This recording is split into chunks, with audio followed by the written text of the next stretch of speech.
Hopefully you can see the full screen.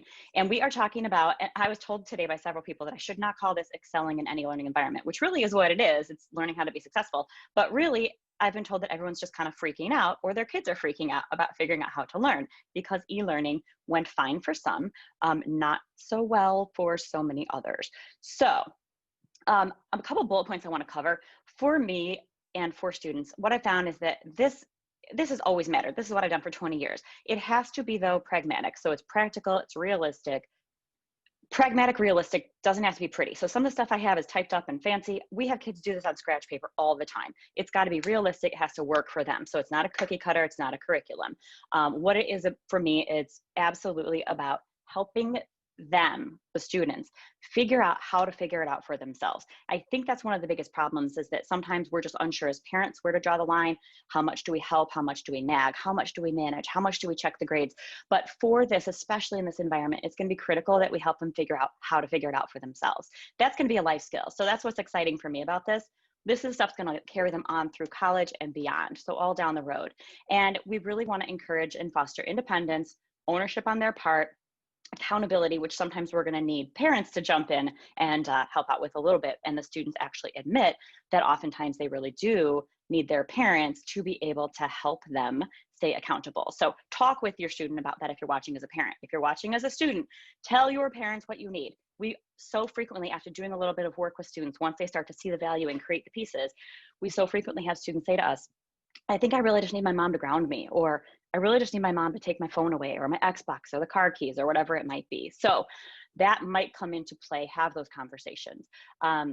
I mentioned learning how to learn. Teachers. Okay, so a lot of controversy around teachers. Teachers are fabulous. I know a lot of fabulous teachers. Unfortunately, we do have a lot of teachers who either struggle in the e-learning or the classroom environment, or who maybe are kind of 1 foot in the door, 1 foot out the door. I have been in this a long time, worked with every level of school, every level of student, public, private, all across the board. And I've seen a lot.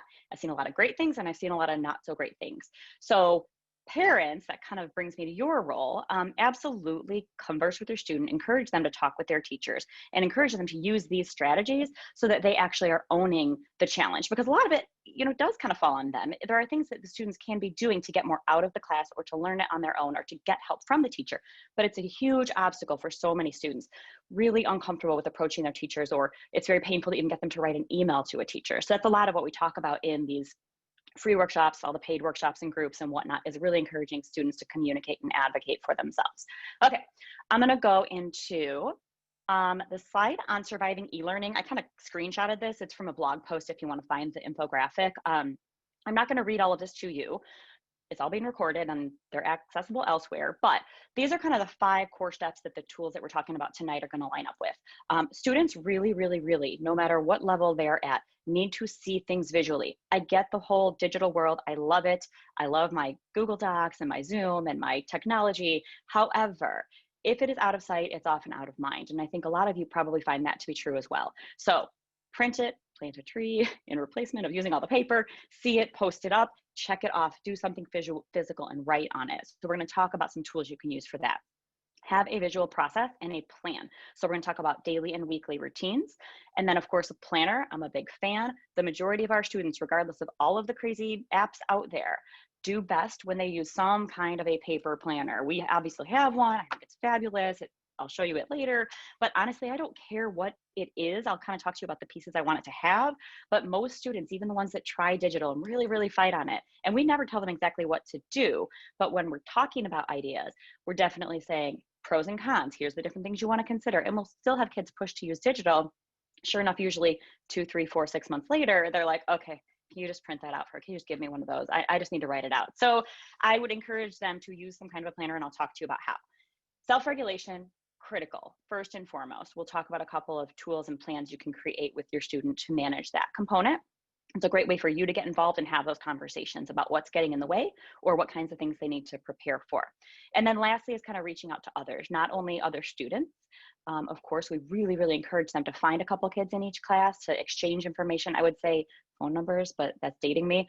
And then I would say text messages, but unfortunately that's also dating me. So their snaps or whatever it is they're using, I don't care. Some kind of a way to communicate, to check in on assignments, expectations, announcements. The virtual digital hybrid environment is going to potentially be a mess for kids executive functioning wise. I think there's a way to navigate it. That's why I'm jumping in and offering all these awesome things. However, it's just that many more clicks and steps and pieces that they have to manage, and a lot less that's actual visual and physical contact. So it's going to potentially be a challenge. We're going to talk a lot with the students about reaching out to teachers and talking to them about how to do that. It's one thing to just say, email your teacher, email your teacher. You got to talk to your teacher, ask the question, ask for help. They need to know how. They don't know how to ask for help. They're nervous about doing it. They don't know how to write the email. They need coaching through that. And we will be working with them on all of those pieces. So that is kind of exciting, and that sometimes we just don't realize how much level of detail they really need to be coached through. I'm going to flash this one up. It's also, I think, posted on my website under Executive Functioning 101 and under a blog as well. And I just want everyone to kind of take a look at this. It's my new model of executive functions or individual effectiveness.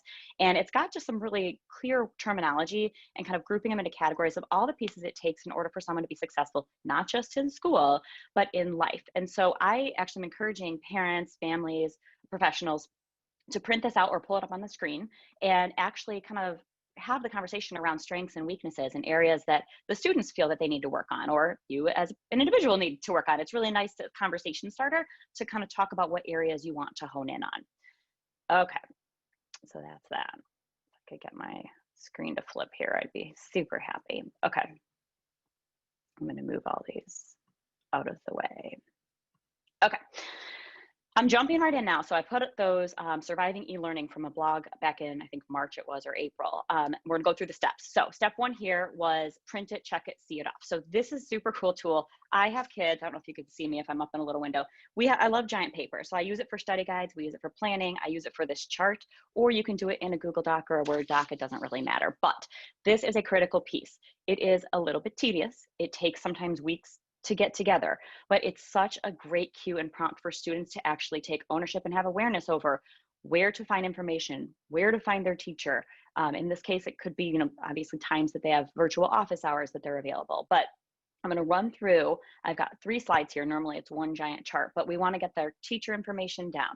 We want to make sure that they talk about where do I get the homework? How do I turn the homework in? So these are 2 critical pieces. It's going to be more important now than ever because there are a lot of teachers using multiple platforms. And I know that a lot of you experienced this back in the spring.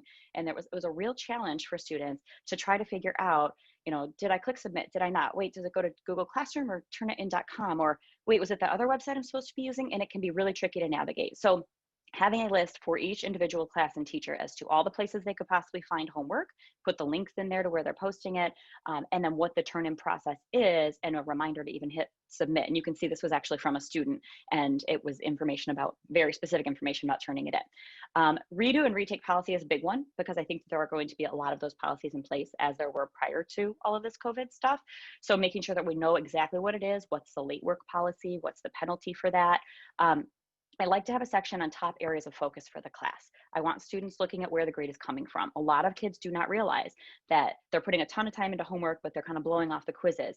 But yeah, the quizzes are worth 60% and homework's worth 5. So they need to have some more awareness around where they should be focusing their time and energy, of course, everywhere, but understanding why the grade is looking like what it is. Because we have students where homework is a large part of the class, but they're blowing it off and they're ending up with a terrible grade, even though they're acing the test. So kind of get that percent breakdown for how the teacher is weighting the grade. And then for finals, I like to have kids put down the final exam percentage too. So is the class, 20% based on the final and 80% on the semester's work? Where's the grade coming from? And then I like to have them just kind of start thinking about what it's going to take to do well in the class and put some bullet points. I have other tools for that, but it's just nice to say, look, you're not, feeling confident in math. What is it that you are going to need to do? And this is a place to kind of have that conversation. Oh, I need to ask for help, and actually help prompt and guide them to answer it for themselves. So absent work policy, big one, of course, if they're missing the class, where do they find the information?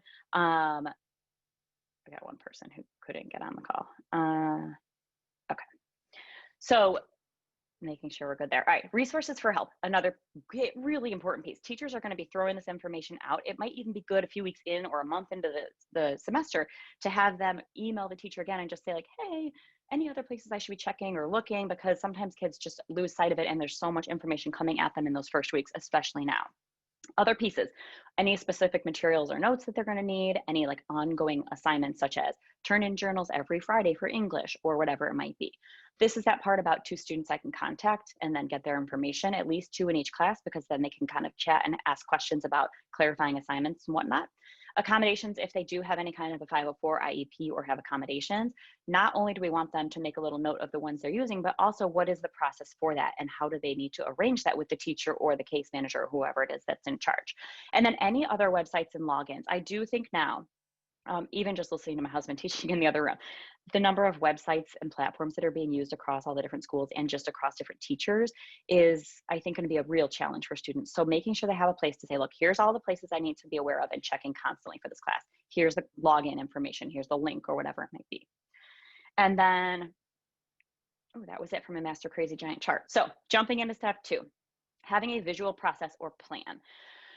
This is critical for students. I know you probably can't read exactly what's on here. I just wanted to give you kind of an idea. So that's why some of these are smaller, but these are the pieces we're going to be creating, starting the foundation for our workshops, and then really working students through creating on their own and then asking them to show us in kind of the ongoing 6-week coaching group. So creating some kind of a daily routine. This is so key. The checking in online attendance. You know, did I set up my station? Did I get all my materials out? I know I have high school students still struggle with, college students who still struggle with really just kind of setting the tone for what they need to be doing. And then a lot of these steps in the middle, checking their school emails, adding it to a to-do list, adding everything into their planner, opening up all of the tabs and books and papers, if there are any, that they need for that specific class. So we're going to help them customize these for every single class as they go through the year, making them very, very specific. And these are actual student examples that I kind of copied and pasted from.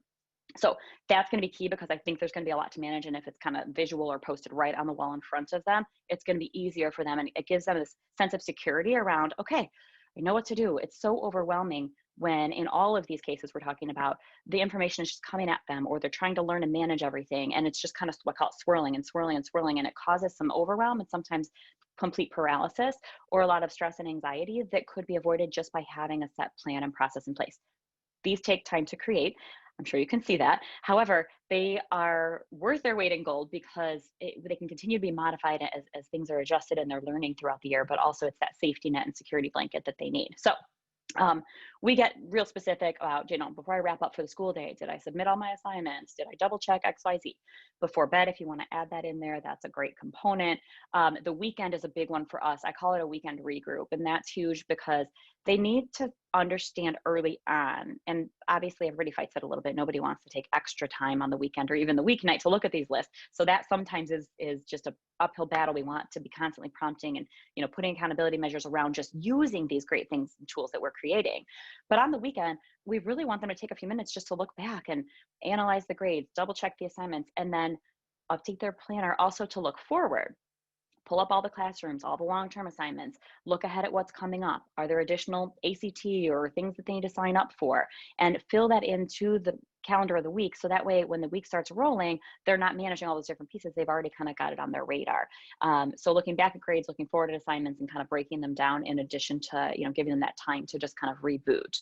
And then the student have particular reminders on there. So another way that some students like to manage it is by creating some kind of a habit tracker. And I have kids who like to draw this out with the little dotted grid paper, or kids who use a Google Doc like this and put check boxes in there. But it's kind of similar to the checklist, and these get real elaborate. I put a basic one on here, but that's going to help them to kind of keep track. And I have a lot of parents who ask the students to complete it, and then they review it at the end of the week, and then they base, you know, consequences or rewards kind of on their actual follow through on these items. Because again, we're encouraging that independence. We're not hovering every single day.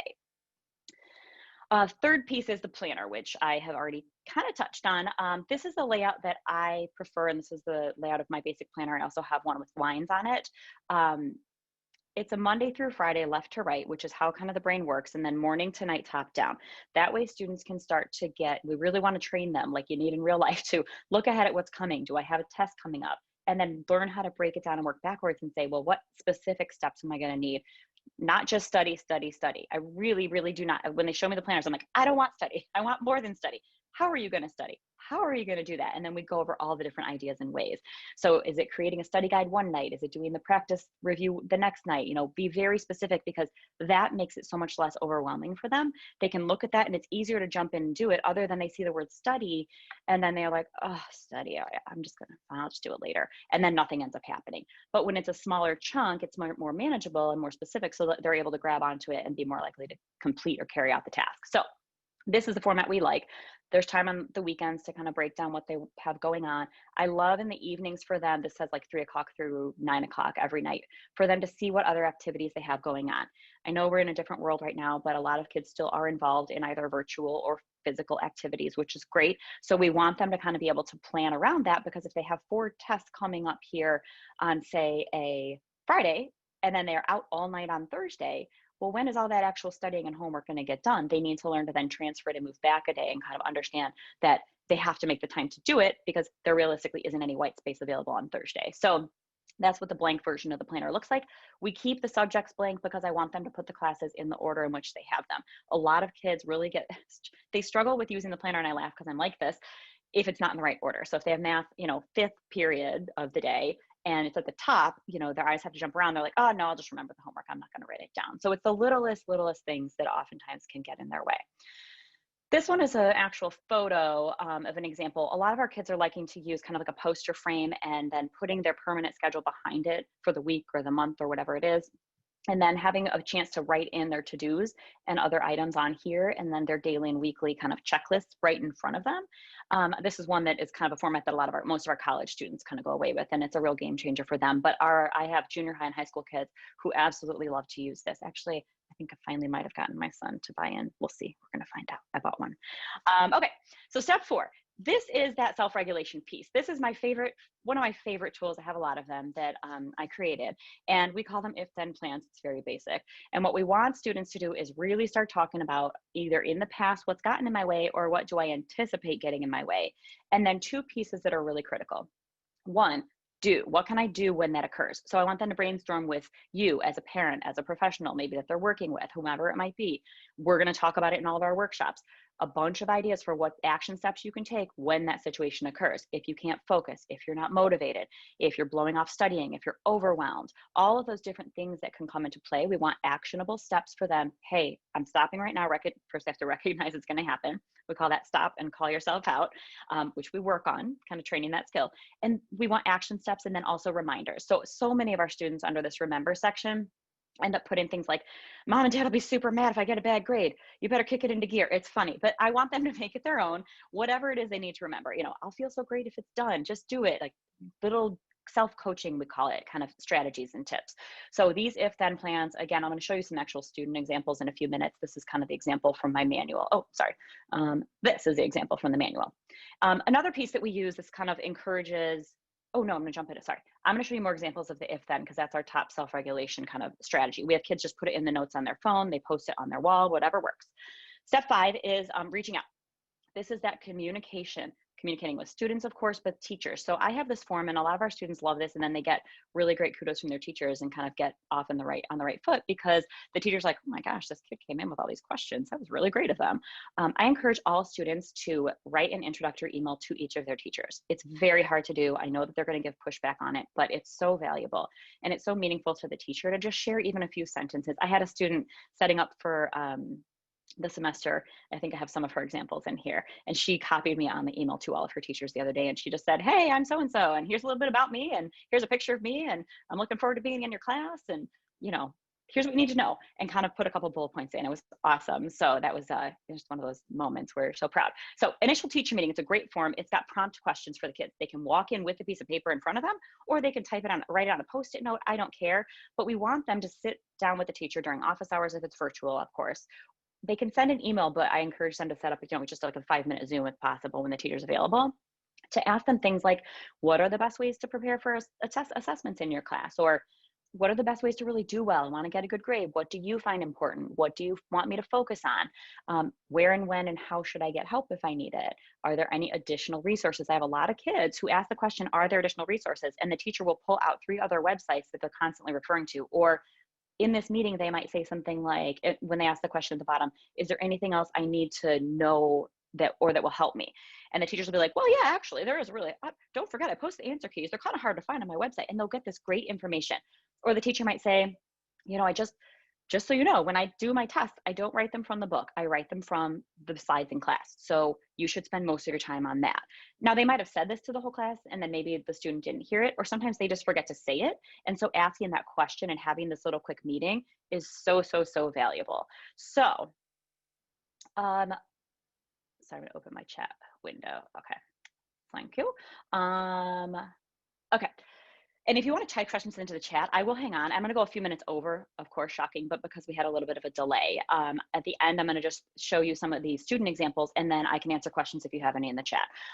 Class and study plan, this is a huge one for us. So this is also that whole communication piece. I ask students to work on it on their own, talk about what are the areas of focus in the class, and personally, from what you know about yourself, what's it going to take for you to do well in each of those areas, whether it's speaking and presenting, quizzes and tests, writing papers, whatever it is. The middle section is just note-taking and active listening ideas. We talk a lot about that, and then resources for help if they want to make a note. But the bottom for me is so important. We usually start out by, when we talk about study ideas, we give them kind of our top go-to, real down and dirty ways to study, some unique ways to actually work with the information. And then we talk about writing a study plan for each individual class. I'm going to show you another example of how that might look. So I'm going to do some key takeaways, but I'm not done. I promise there's some really cool slides coming up, but just kind of overall, visual, very specific, concrete, customized. You'll hear these words from me 1,000 times over. We want to talk about and consider each individual's strengths, their challenges, the actual classes for that year, what's content, what is the teacher dynamic? It's hopefully always going to be good, but it's not always great. Accountability, what do they need, and what does that have to look like, and what do they need from you if you're watching as a parent? And if you're watching as a student, what do you need from your parents to kind of kick it into high gear? Because to be honest, the prefrontal cortex, the part of the brain that controls all this, is not fully developed until an average, let's say mid-20s. The men are a little later than the ladies. But kids will still need some of that accountability to be able to follow through. Let's see, is that everything there? Yes. Again, doesn't have to be fancy. It can be written out on scratch paper. Here's a few student examples. I have a student who printed out larger versions of the planner and laminated them, uses a dry erase marker to kind of plan out a couple weeks in advance. This is an example of an if-then that I had a student do. She was in high school, but redid this one for college and talked about all the different strategies that were such small little steps, if you can see some of those, that really were the things that were make or break for her actually following through on things. An example of that giant chart, what it might look like on a piece of paper. An example of a student's planner and kind of how they actually, you can see I was so proud of this one and so many of them, where they put the tests ahead of time and then kind of worked backwards. And lots of times they'll put their meetings and things up at the top so they don't forget those for that day. This one is a very, very specific, it was kind of painstaking to create that. And I can say this because it was in my own home that I actually never do force executive functioning work, but one year I had enough. So it's kind of another version of that class and study plan. How to do well in math for you personally that year in the situation. That how to study piece, very, very specific. And then things like how to ask for help in either at home, if you have someone at home who can help, or in math class or from your teacher. Also, I know there are resources available at all the schools where there's kind of a department chair, or like a teacher in the department office, which will now probably be a Zoom room or a Google Meet, but they're available at different times for students to go in and just ask for help. So we talked about that with students and just being aware that that is the case and that they can actually use it. And so that's an example of that. Here's another example of those if-then plans. If I'm getting frustrated, if I really want to do well on a test, here's what I personally need to be able to do. I'm going to do a couple quick slides on, sorry, my scroll is a little funky today. Upcoming workshops. So the free seminars you're on, or the webinars, you're on the first one now. We've got one specific to middle school, high school, and college that we're going to kind of run through these pieces, and then a couple additional pieces as well for how to do well at those levels. We do have one-time workshops. So in those workshops, they're going to get a blank template for a lot of those pieces I showed you today. It'll probably just be my whole school success plan, and then a bunch of other pieces like the initial teacher form, a stress management form. I have a manual that has probably like 60 of those different types of tools. So they'll get a whole bunch of good stuff with that. And we're going to spend an hour and a half really just laying them out and kind of starting the foundation, even if they're just jotting down notes, but talking about those.